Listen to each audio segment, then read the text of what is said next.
To begin our Sunrise Smart Start with some breaking news, a man killed in a hit and run on Gregory Street earlier this morning. Rochester police arrived at the scene around 3 a.m. where they found that victim lying in the road. He was taken to Strong Memorial Hospital, pronounced dead there, and investigators say the man was seemingly hit by a vehicle which did not stay on the scene. Officers haven't found it as of this moment, and the area of Gregory Street between South Avenue and Ashland Street, initially closed to traffic, now officially reopened. The incident is still under investigation, so if you think you know anything, please call 911. A driver back in court answering to charges alleging he is responsible for last week's deadly crash on 490 at Culver Road. Police say that 25-year-old Christopher Long Jr. was driving eastbound on 490 when he drove off the roadway, hit a barrier which caused that vehicle to roll uphill, ultimately coming to a stop near the Culver Road Armory parking lot. There were 3 young women in the car with him at the time. 18-year-old Skylar Swift pronounced dead at the crash scene. 23-year-old Alexi Lopez taken to the hospital where she later died. And 19-year-old Alexandria Rodriguez was treated for non-life-threatening injuries. Long himself charged with 2 counts of manslaughter in the 2nd degree. A preliminary hearing date set for him to be December 17th at 2 p.m. Let's switch it up and go inside the Buffalo huddle now. I'm sure everyone's excited for that game this Sunday as the Bills are coming off that bye week and they will be facing the 49ers. Now, there is a potential return of one player off the injury reserve. Could be a big impact there. Linebacker Matt Milano listed as a full practice participant for the first time since he tore his bicep, that injury taking him out during the preseason. Head coach Sean McDermott not yet saying for sure if Milano will play Sunday, but the teammates certainly have a lot to say about his return, already making an impact. Obviously, he's an all-pro, special player, best of the best. But just having him out there, just being able to laugh with him, just joke with him, it means everything to us. And we're blessed and happy to have him here. Anytime you get a player like that, a person like that back on the field, just around the team, you know, it's a good feeling. Like I said before, he's done it at a high level for a long time, and he's been a huge part of the success here in recent years.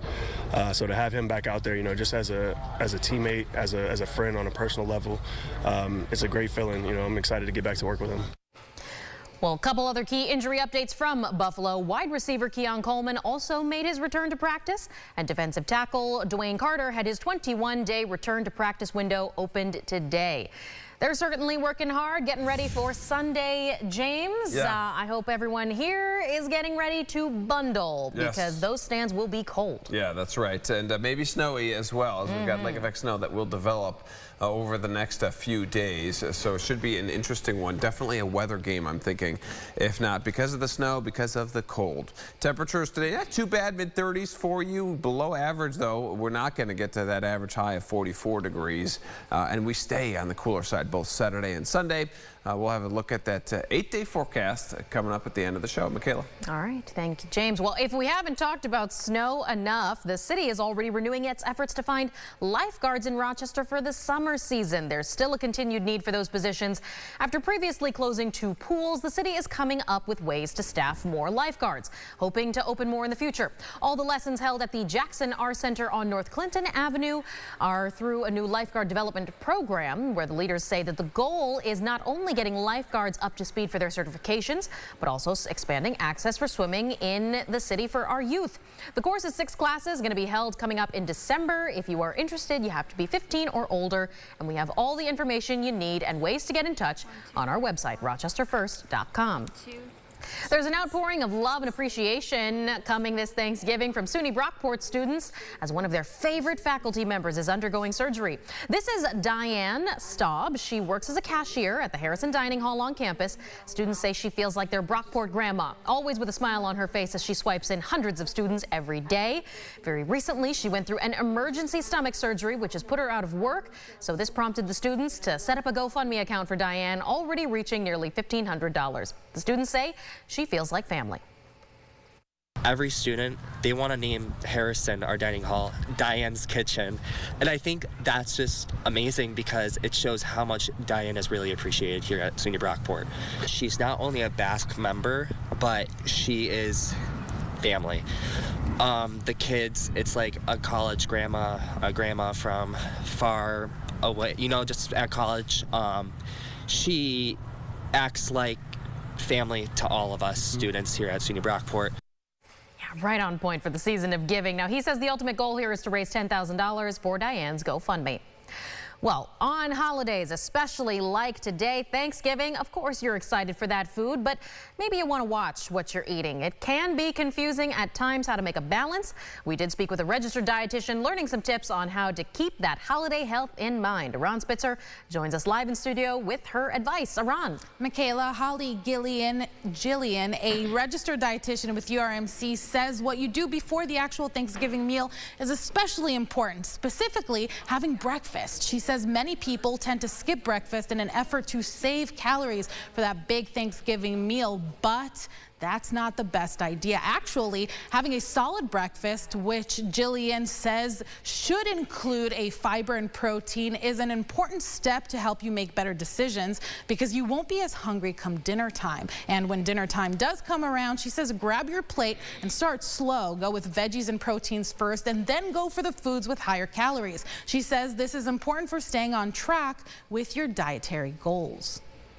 What I tend to see with my clients, and what we all kind of see and what research sees, is that if we let that day kind of typically roll over into another day and then another week, and a lot of times if we overdo it, we think that we need to make up for that later and we start restricting, and then that sends us back into overeating and we go on kind of a roller coaster. Whereas if we can work on trying to keep it a little bit moderate that day, we enjoy the day a little bit more if we're not overstuffed, and then we are less likely to then go into kind of unhealthier eating patterns.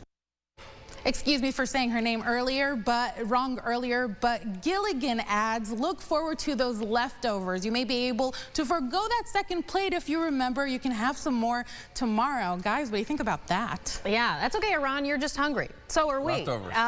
You can't think about tomorrow when all that spread is out in front of you. Literally doing the most, kind of like our weather. It's so warm right when you get it, right? You want to have it hot and fresh. You just hold it there, you inhale the nice scents and go, yes, I am hungry. That's right. Enjoy with friends and family. Watch out for travel today as we have rain and snow around for most.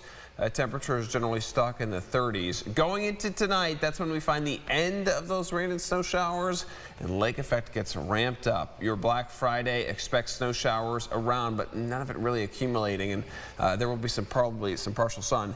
And then winter lake effect snow warnings over the weekend as heavy lake effect snow gets off both Lake Erie and Lake Ontario. Feet of snow for a lot of those areas. They're just going to get buried in the typical east of the lakes spot. And then the Bills game, going to be cold. Numbers in the 20s, wind chills in the teens. And then finally, after all this, Rochester will get its snow. I expect us to actually maybe get some shovelable snow by next week, Monday, Tuesday. All right, Black Friday plan, get the hat and gloves on sale, and then bring it to the Bills game. There you go. There you go. Thank you for watching us this Thanksgiving on Sunrise. Have a great holiday, eat well, and your next update is in 30 minutes. Follow News 8 wherever you are on RochesterFirst.com, Facebook, X, and on our app for news and weather.